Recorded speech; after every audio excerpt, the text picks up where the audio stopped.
সুপ্রিয় দর্শক আসসালামু আলাইকুম। দেশ ও প্রবাসে যে যেখানে আছেন আপনাদের প্রত্যেককে শুভেচ্ছা জানাচ্ছে। আজকের নতুন একটি প্রতিবেদন দেখতেই পারছেন আমার সামনে একটি আপু আসছে। আপুটা দেখতে শুনতে অনেকটাই উচলম্ব, অনেকটাই সুন্দর। আসলে কেন আসছে প্রতিবেদনে বা কী বলতে চাই চলুন কথা বলেই জানার চেষ্টা করি। আপু আসসালামু আলাইকুম। ওয়ালাইকুম সালাম। আপু আপনার নাম কি? সুবর্ণা। সুবর্ণা। আপু কেমন আছেন আপনি? ভালো না বেশি ভাই? হ্যাঁ হ্যাঁ, বলেন কি, দেখে শুনে তো মনে হচ্ছে অনেক ভালো আছেন, তাই ভালো নাই কেন?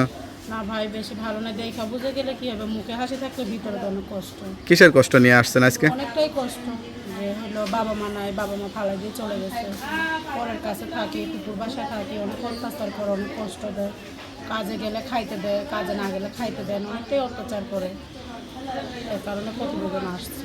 আচ্ছা আচ্ছা, তা এখন ওই যে প্রতিবেদনের সামনে আসছেন, কি চিন্তা বা কি আশা করে আসছেন? আসছি একটা মনের মতো মানুষের জন্য, যে দায়িত্ব নিয়ে যে পাশে থাকবে, আমাকে হেল্প সুবিধা যে করবে। হ্যাঁ, যদি বিয়ে শাদী করতে চাই অবশ্যই বসবে, এর জন্য আসছে। বিয়ে শাদী হয় নাই? না বিয়ে শাদী। বয়স কত চলে? বয়স কতই হবে, একটু স্বাস্থ্য দেখে মনে হয় বয়স বেশি, কিন্তু কতটা বয়স না। না, স্বাস্থ্য হলে যে মানুষের বয়স বেশি হয়ে যায় তা তো ঠিক না। না বয়স অতটা না, 19 হবে এরকম। লেখাপড়া করছিলেন? করছিলাম 6 পর্যন্ত, বেশি করতে পারিনি। লেখাপড়া বন্ধ, এখন যে বিয়ের বয়স হয়ে গেছে, বিয়ে শাদীর জন্য প্রতিবেদনে আসছেন, মানে সব কিছু মিলে নিজের কাছে কেমন লাগে? অনেকটা কষ্ট লাগে যে হলো এই বয়সে মেয়েরা হলো স্বামী নিয়ে সংসার কিনে খায়, শ্বশুর বাড়িতে থাকে, স্বামীরে নিয়ে সংসার কিনে খায়, কিন্তু আমার কি পুরা কপাল, বাবা এই কুকুর কাছে থাকতে, বাবা মা তো থাইকাও নাই, যেন ফেলাই দিয়ে চলে গেছে। আমাদের জায়গায় জমি টমি আছে? না ধরেন আমাদের বাড়ি ঘর তো নাই, ধরো আমি তো ছোটকাল থেকে দেশের বাড়ি যাইতে পারিনি, কুকুর কাছেই থাকি, তো আচ্ছা আমি আচ্ছা কিভাবে আচ্ছা আচ্ছা, জায়গা জমি আছে কিনা। কোনো প্রেম ভালোবাসা টাসা হয়েছিল? না প্রেম ভালোবাসা হয়নি, আমার সারাদিন কাজে কাজে। কেউ প্রেমের অফার টফারও দেয় নাই? অফার দিলে কি হবে, ওই সময়টা তো আমার নাই ভাই, আমার সারাদিন মানুষের বাসায় কাজ করতে হয়, বিকাল 5টার কাল আসতে হয়, তো ওই সময়টা কিভাবে পাবো বলো।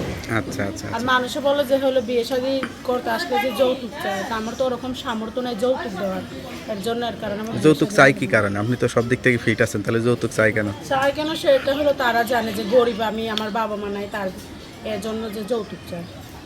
আচ্ছা আচ্ছা, তো এখন ধরুন অনলাইনে আসছেন, বিভিন্ন রকমের মানুষ বিয়ে শাদী করতে চাইবে, তার যদি বাচ্চা কাচ্চাও থাকে সেরকম কাউকে করবেন? কোনো সমস্যা নাই, তার বাচ্চা কাচ্চা থাক, বউ থাক, বাচ্চা কাচ্চা থাক, আবার কোনো সমস্যা নেই। কখনো কি মনে হয়েছে একটু মিডিয়াতে কাজ করি, গান টান শিখি, নাচ কাজ করি, এরকম কোনো ইচ্ছা হয়েছে? ইচ্ছা তো অনেক কিছুই হয় ভাই, ইচ্ছা কি গরিবের ইচ্ছা কখনো পূরণ হয় না। গান গাইতে পারেন? না ভাই গান গাইতে পারি না। আচ্ছা আচ্ছা, তো আপনার সঙ্গে কিভাবে যোগাযোগ করবে? ভিডিওর ভিতরে আমার ফোন নাম্বারটা দেওয়া থাকবে, ওই নাম্বারে ফোন দিলে আমাকে পাবে। নাম্বারটা পরে দিয়ে দিবেন। হ্যাঁ না আপনি বইলা দিন একটু। তার নাম্বারটা আমার কাছে দেন, আমি দেখে বলে দিই। হ্যালো বিয়ার, শুনলেন অসহায় আপুর জীবন গল্প। কেউ যদি যোগাযোগ করতে চান বা বিয়ে শাদী করতে চান এই নাম্বারে যোগাযোগ করবেন।